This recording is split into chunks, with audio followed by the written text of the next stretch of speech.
నా కలం న్యూస్ ఛానల్ను సబ్స్క్రైబ్ చేయండి, లైక్ చేయండి మరియు షేర్ చేయండి.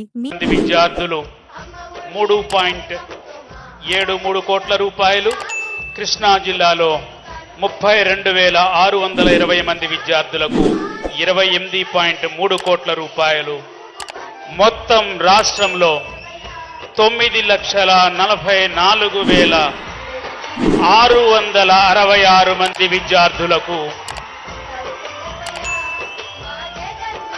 708.68 కోట్ల రూపాయలను బటన్ నొక్కి గౌరవ ముఖ్యమంత్రి వర్యులు నేరుగా తల్లులు విద్యార్థుల జాయింట్ అకౌంట్లోకి జమ చేసినటువంటి సందర్భం ఇది.